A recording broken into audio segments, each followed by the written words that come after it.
The site of one of the American Revolutionary War's longest sieges remains in incredibly pristine condition today. As far as the American Revolution part of the park goes, definitely the Star Fort is one of the most important things that we have here. It is, as far as we know, the only remaining star-shaped earthen fort from that time period.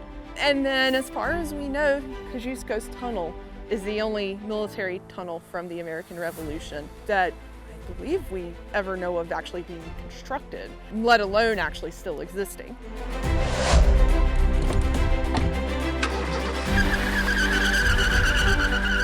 The British capture of Charleston, South Carolina in 1780 kicked off the Southern campaign of the Revolutionary War.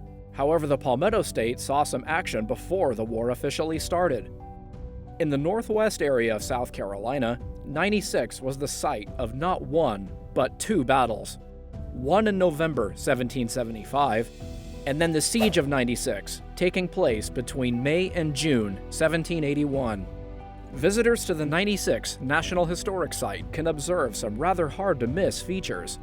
A siege tower, an unusually shaped roped-off path, and a massive star-shaped earthen mound.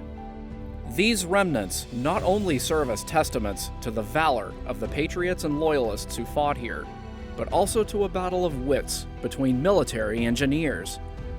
I'm your host, Andrew Davis. In today's adventure of Curiosity Trek, we are going to connect the dots on these artifacts by taking a trip to the 96 National Historic Site in Greenwood County, South Carolina. Greenwood isn't too far from Columbia, only about a 90-minute drive. Ranger Adrian Stewart joins us to elaborate on the significance of this location's ties to the American Revolution. My name is Adrian Stewart, and I am a park ranger at 96 National Historic Site. Thanks for joining us today, Adrian. Thanks for having me. It's a beautiful day out here in 96 South Carolina. It is, a little windy. So what is the significance of the name 96? Yeah. Where did it come from? Yeah, a lot of people ask that. We don't know for sure, but the most accepted theory is that people thought it was 96 miles from the Cherokee town of Kiowee, that they would have been traveling the trading routes to get up there. After guests pass by some markers commemorating the 1775 Battle of 96, the park opens up to reveal the Star Fort, the roped-off path, and siege tower, along with a few cannons. This is where the 1781 siege occurred, one of the longest sieges of the American Revolution. Around when was the Star Fort first built? So the Star Fort construction was started in December of 1780, and it was finished in early 1781.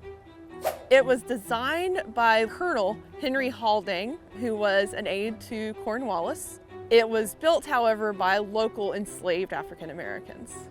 Why did Colonel Haldane decide on a star-shaped fort instead of a more traditional square-shaped one? He decided to go with the especially 8-pointed star-shaped fort because it helps to cover larger areas, and you get some crossfire that you don't get with square forts. Especially here, you've got a very large area that you're trying to protect, which really helps with attacks.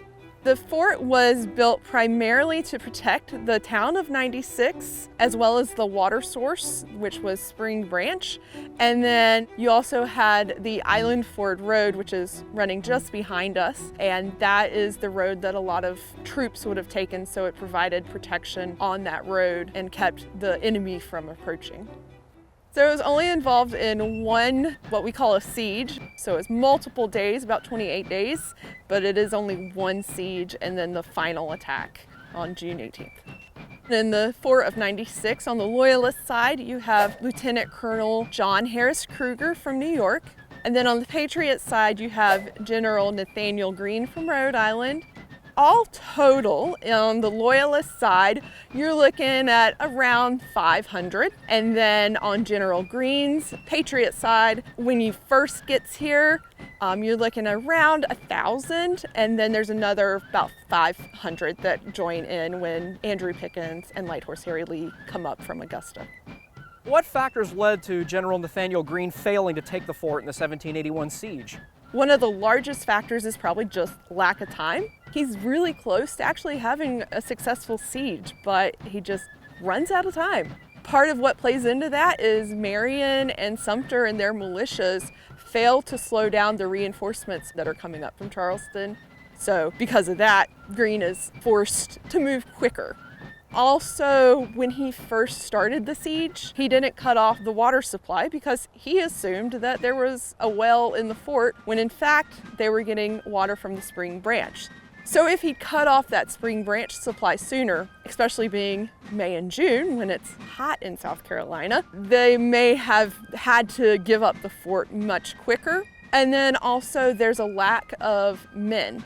There were supposed to be reinforcements coming down from Virginia, but Thomas Jefferson countermanded them and sent them elsewhere. With those four things, it's really a tough spot that Greene is in, but really I think the lack of time is probably the most critical. The appearance of this oddly shaped, roped-off path may confuse some park visitors at first, but this is the location of Polish engineer Thaddeus Kosciuszko's tunnel.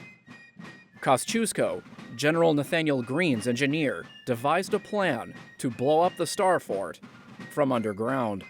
He's actually kind of the first foreign aide to come to America to help. So he's all over the place making a name for himself as a military engineer. General Greene relies on him heavily. It was Kosciuszko's idea from the get-go. It was kind of his goal to dig a tunnel to the point where the chamber was under the walls of the Star Fort so that they could take gunpowder, pack it in there, seal it off, and blow a giant hole in the walls of the fort. All of Greene's men, at least the 1,000 that initially were here to start with, were working around the clock either to protect the men digging the trenches and the tunnel or doing the digging themselves. They were short of the fort by maybe like 50 yards, maybe not even that, 30 yards. Not extremely far from their goal. Primarily it had to do with time. Always comes down to time. If you don't have enough time to finish your work, you're not gonna succeed. But there's also a lack of men and supplies. Even if he had managed to get to the walls, we're not sure that they would have had enough gunpowder to actually make it work. But they never had the chance to find out because they never got that far.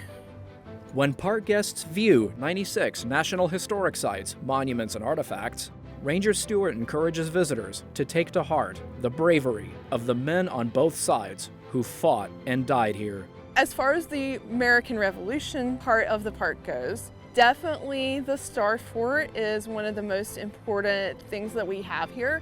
It is, as far as we know, the only remaining star-shaped earthen fort from that time period. And then as far as we know, Kosciuszko's tunnel is the only military tunnel from the American Revolution that I believe we ever know of actually being constructed, let alone actually still existing. I hope they take away appreciation of the perseverance that the Patriots had, especially under the command of General Greene during the Southern campaign. They're not normally winning, but the way Greene goes about conducting himself actually leads to winning in the end. The end result's a win, despite the battles themselves being losses.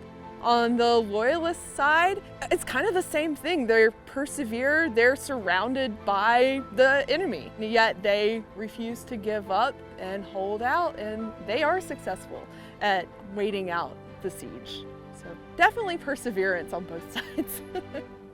We hope you enjoyed this tour of the 96 National Historic Sites hallowed grounds and the stories it has to tell. Any history or military enthusiast who would like to check out the park for themselves absolutely should. I personally recommend going on a day that is not quite so windy. I'm Andrew Davis. With all the artifacts the Palmetto State has to offer, where will we go next?